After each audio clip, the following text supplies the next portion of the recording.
Hello and welcome to the video. This is a very quick video on two brand new antennas from MenaceRC.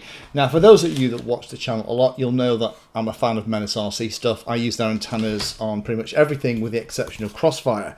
But there's two new antennas that I want to talk to you about that they've just brought out and update you on what they are. First one is this thing. It's called the Viper. This is their new linear antenna, which is an update of the Bandicoot. But the one I want to spend more time talking to you about is this thing. This is actually part of a broken wing. That is an FPV antenna. Now, this is the first FPV antenna specifically designed to fit underneath the body or the wing of a fixed wing model. It is one of their antennas hidden away inside a molded polycarbonate aerodynamic cover, and the way it is, there's a little MMCX connector at the top, and you can have a couple of cables that will then take it into your VTX. Now, this little thing here is something that I've been after for 2 years. In the summer of 2018, I was at Weston Park, and Greg, the owner of MenaceRC, and I went and had some lunch together, and I had a couple of ideas for products I kind of pitched to him. One of them was this.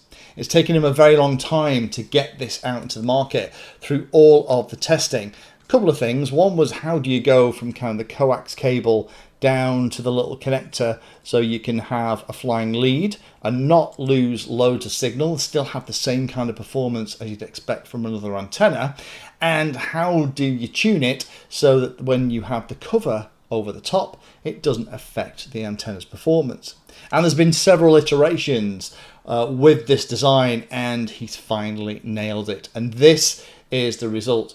So I guess I'm a little bit like a proud father with this, is that now, rather than me have to have these kind of antennas stuck on top of a fixed wing model, and I've done that a lot, or have something like one of the little thrashers trying to stick it out underneath the wing like that to try and get a better view.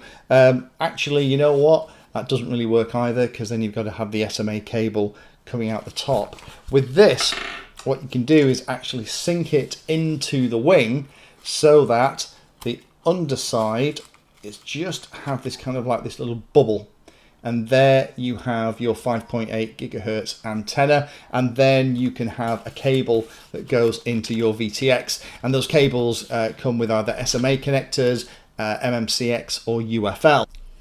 Now, this new antenna has the same performance as the Thrasher antenna, so in terms of how they actually work, they're exactly the same. They just look very different.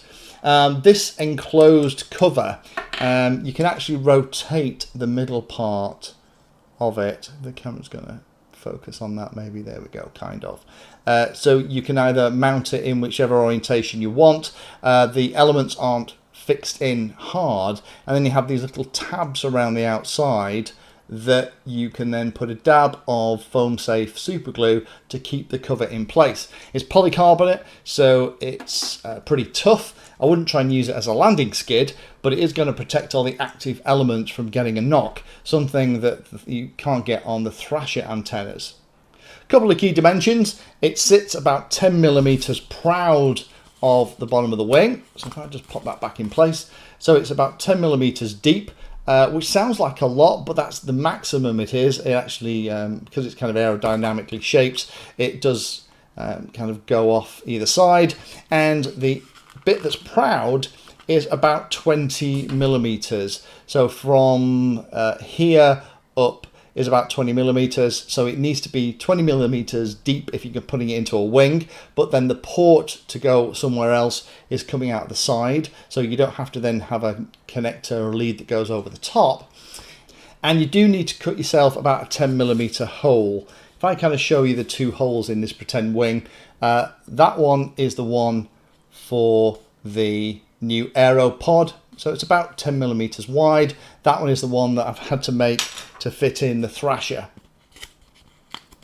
So this I am really excited about, because what it means now is that if you are a fixed wing pilot, you don't have to compromise and have all of these wacky antennas stuck out on the wrong side of your vehicle. Maybe when you're flying, it's going to end up on the other side of your battery, your flight controller, carbon reinforcements, whatever. You can actually fly with it pointing down to the ground, which is where you need it to be, because it's going to be above you, and the antenna on your goggles is going to have a great line of sight to the antenna and give you a fantastic experience. And with the polycarbonate shell on here, hopefully the antenna isn't going to get too busted up.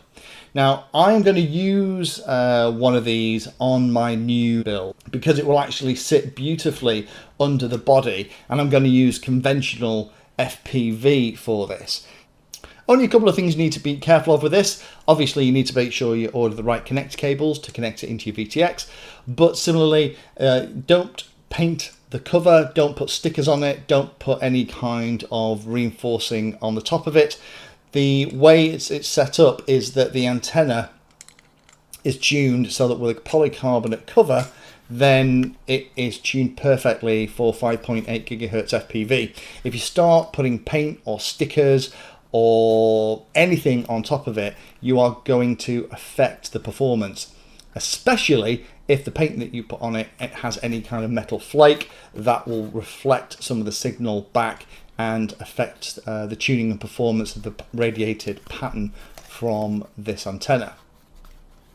The only other bit of tip I'll give you is that little cable that goes from the active elements, which are here held in the polycarbonate cover, to the balun, which is this smaller piece here. The balun's job is to stop the cable that goes from the antenna to the VTX, acting like a linear antenna on its own.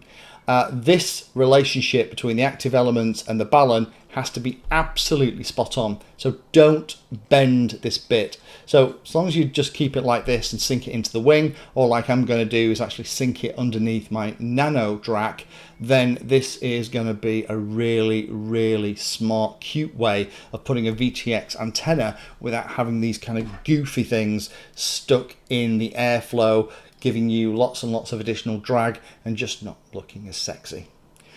So there's one other antenna that I want to talk to you about. This one here, this is the Viper. The Viper is the new latest version of the linear antennas. For those of you with things like tiny whoops and other little models that have the single whip antenna on them, I would always recommend using kind of a dipole rubber ducky style antenna on your goggles and some kind of linear patch. Now the Bandicoot is something that I've used an awful lot, but this is the new version. It's about 1.5 dB more sensitive, and in the playing here, if you kind of go out towards the edge of range where your Bandicoot is kind of giving up, if you flick over to the Viper, you get your picture back. So if you want the best possible performance from a linear antenna on your model, something like a tiny whoop or one of the small toothpicks, then this is the best antenna to go along with some form of whip antenna on your goggles. I'll put links down below to both of these. You are going to see in particular the AeroPod an awful lot on the channel. I have been waiting 2 years for this product, and I'm so pleased that Greg and the guys at MenaceRC have actually delivered it. I will never again put one of these style antennas stuck up into the airflow on an FPV machine when I've got these.